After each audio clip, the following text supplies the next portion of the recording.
যে জীবন মরণের রহস্য, তাই তো? বালক ও যুবা পুরুষকে হাসতে খেলতে আনন্দে লাফাতে দেখে কিছু সাধু সন্ত ও মহাত্মা বলেন যে এরা অজ্ঞানী, অলস, অবুঝ, বা এরা বুঝে না যে তাদেরকে একদিন মরতে হবে। কাল মাথার উপর নাচছে, তার কিছু ঠিকানা নেই বা কোনো ঠিকানা নেই যে সে কখন এসে পড়বে। কিন্তু সত্য কথা হলো এই যে এরূপ সাধু সন্তরা নিজেরাই অজ্ঞানী। যে প্রকৃতপক্ষে অমর, অবিনাশী, অনাদি, অনন্ত, সে কখনো কাল ও মৃত্যুর পরোয়া করতে পারে না।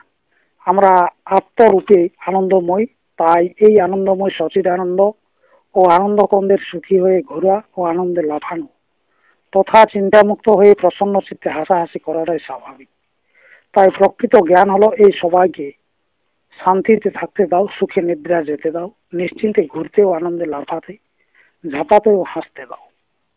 সমস্ত সংসারে কোনো অনুর বিনাশ হয় না, অবিনাশী থেকে সৃষ্ট বস্তুও অবিনাশী হয়। সূর্য অস্ত যাওয়ার পর তার বিনাশ হয় না। স্থূল বৃক্ষ কিছুদিনের মধ্যে সূক্ষ্ম বীজ রূপে পরিণত হয় আর সূক্ষ্ম থেকে স্থূলের সৃষ্টি হয়। এই স্থূল আবার সূক্ষ্ম রূপে অদৃশ্য হয়ে যায়। মৃত্যু আত্মার বা শরীরের কারোরই হয় না। আত্মা শরীরকে ছেড়ে কখনোই থাকতে পারে না। আজ পর্যন্ত কেউ শরীর ছাড়া আত্মার অনুভব করে না। আত্মা সর্বদাই শরীরে বাস করে, তাই সূক্ষ্ম হোক আর স্থূল হোক, যেহেতু আত্মা অবিনাশী তাই এই শরীরও অবিনাশী। এই জীবন ও মৃত্যুর তত্ত্বকে বুঝুন। সমস্ত চিন্তা, বিপত্তি, শোক ও মোহ শেষ হয়ে যাবে বা মিটে যাবে, আর আপনার হৃদয় শান্ত, প্রসন্ন, আনন্দময় হয়ে যাবে। যেমন দুধের ভেতর থেকে ঘি বের করে নেওয়া যায় বা হয়, যেমন নাক থেকে নাক ছবি খুলে নেওয়া হয়, নাক ছবি, তেমনি ভাবে স্থূল শরীর থেকে সূক্ষ্ম শরীর আলাদা হয়ে যায়। জীবিত থাকার সময় বিশেষত স্থূল শরীরে আর মৃত্যুর পরে সূক্ষ্ম শরীরে আত্মা বাস করে। আত্মা কখনোই শরীর ছাড়া থাকে না। আত্মা আর আত্মার সংকল্প সর্বদা একসাথে থাকে। সংকল্প হলো রূপবান পদার্থ। সংকল্প কেমন রূপবান তা জানতে হলে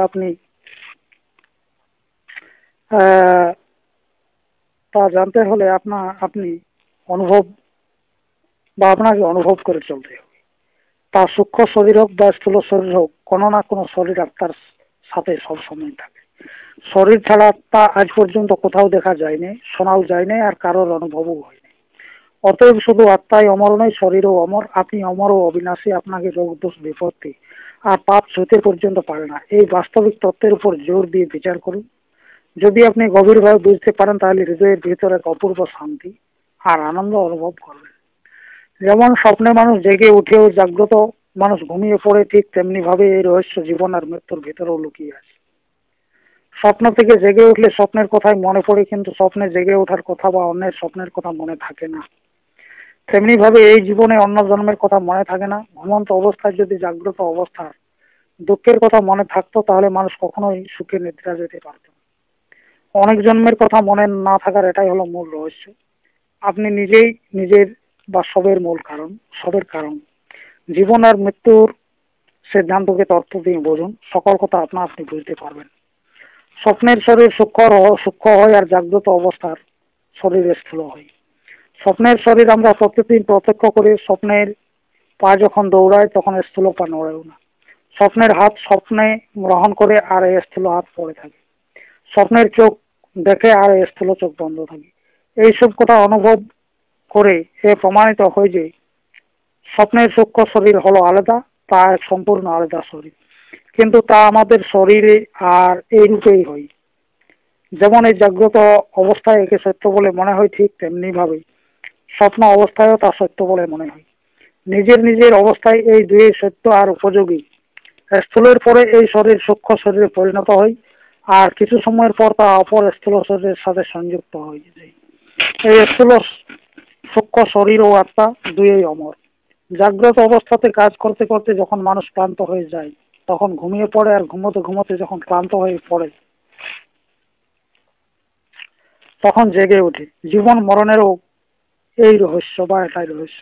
এই তত্ত্বকে বুঝুন, এর উপর খুব ভালোভাবে বিচার করুন। আচ্ছা, বিচার করুন, এর খুবই সূক্ষ্ম রূপে আছে। আপনার শরীরও পবিত্র আর অমর। আপনার ইচ্ছা ছাড়া একে মৃত্যু ছুতেও পারে না। আপনার ইচ্ছা আর আত্মা দুই অসাধারণ, এই সাধারণ বস্তু নয়। এই সিদ্ধান্তকে যদি ভালোভাবে জানতে চাই সে অমর অনেক উপায় পড়ুন। তাতে এইসব কথা খুব বিস্তারে আছে। আর এটাই হলো এইরূপ সিদ্ধান্ত, এইরূপ তত্ত্ব, যাকে জেনে মানুষ কেবলমাত্র সুখীই নয়, ব্রহ্মানন্দের অনুভব করতে পারে। একই মানব শিশু বা মানুষ, শিশু, বালক, যুবক ও বৃদ্ধ হই, এর প্রমাণ আমাদের সূক্ষ্ম সংসার হলো যে সর্বপ্রথমে আমরা শিশু ছিলাম, তারপর বাল্যকালের সব কথা আমাদের মনে নাই। পশুদেরও বাচ্চাদেরও জন্মের সাথে সাথে চেষ্টা করে তা থেকে স্পষ্ট রূপে প্রমাণিত হয় যে তাদের এই সংস্কার অনেক পুরানো, তা না হলে জন্ম নেওয়ার সাথে সাথে এসব কথা উঠত না। অবস্থা ও দশা বদলাতে থাকে, কিন্তু মানুষ কখনো মরে না, এক আত্মা অন্যের সঙ্গে মিশে যায় না, সকলেরই আলাদা আলাদা অস্তিত্ব আছে। কারো মৃত্যু হয় না, জাগ্রত অবস্থার আর স্বপ্ন অবস্থার মতো জীবন আর মরণও হলো এক অবস্থা। এই জ্ঞানকে বুঝুন, এই জ্ঞান শান্তি, সুখ আর সত্য তথা স্থায়ী আনন্দের চাবিকাঠি। প্রকাশ হলো এক সূক্ষ্ম বস্তু, যখন এর কোনো বস্তুর উপর পড়ে তখনই একে দেখা যায়। ঘরের ভিতর জানালাতে প্রকাশের রেখা নিরাধার হয়েও আলোকিত হয়ে দৃষ্টিগোচর হয়, কিন্তু এও নিরাধার নয়, ঘরের ভিতরে যে ধূলিকণা উঠছে তার উপর পড়ার জন্য তা আলোকিত হয়। প্রকাশ বিনা পাত্রে হয় না, এইভাবে আত্মাও কখনো শরীর ছাড়া থাকে না। জীবন থাকার সময় যেমন স্থূল শরীর হয়, ঠিক সেইভাবে মরণের পরও তেমনি ভাবে সূক্ষ্ম শরীর থাকে। সূক্ষ্ম শরীর সেইরূপ হয় যেমন তার আগে স্থূল শরীর ছিল, আর পুনরায় জন্ম নিলে স্থূল শরীর সেই রূপেই হয় যেমন সূক্ষ্ম শরীর ছিল। এতে সামান্য পরিবর্তন হয়ে যায়, কিন্তু বেশিরভাগই হয় আগের মতন। জাগ্রত অবস্থার শরীর যেমন হয়, স্বপ্নের শরীরও সেই রূপ তৈরি হয়, এবং স্বপ্ন অনুসারে জাগ্রত অবস্থার কিন্তু কখনো কখনো বা ক্রমশ পরিবর্তন হয়। যদি এই চক্রের ইচ্ছা শক্তি ও নিজের সংকল্পের ব্যবহার না করা হয়, তাহলে তা নিয়ম অনুসারে হতে থাকে। কিন্তু ইচ্ছা শক্তি, আত্মবল আর যোগ বল দ্বারা এই চক্রকে আটকানো সম্ভব। আমরা এই শরীরকে যতক্ষণ পর্যন্ত চাই ততক্ষণ পর্যন্ত রাখতে পারি, কিন্তু এই জ্ঞান এখানে আমি বিস্তারিত বলতে পারছি না। আত্মবল, যোগ বল ও ইচ্ছা শক্তিকে জানতে হলে বলুন, প্রথম পুস্তকের নাম হলো যোগ সাধন, দ্বিতীয় পুস্তকের নাম হলো বেদান্ত সিদ্ধান্ত, তৃতীয় পুস্তকের নাম হলো শরীর থেকে অমর হওয়ার উপায়, আর চতুর্থ পুস্তকের নাম হলো আত্মবল, মনোবল আর ইচ্ছা শক্তি।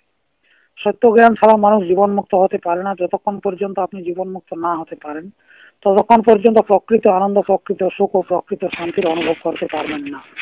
তারপর চিকিৎসায় রোগের বৃদ্ধি কিভাবে হয় সেটাই, তাই তো? আচ্ছা, চিকিৎসায় রোগের বৃদ্ধি, তাই তো? স্বাস্থ্য নষ্ট করে বিদ্যা লাভ করা নিরর্থক, স্বাস্থ্য হারিয়ে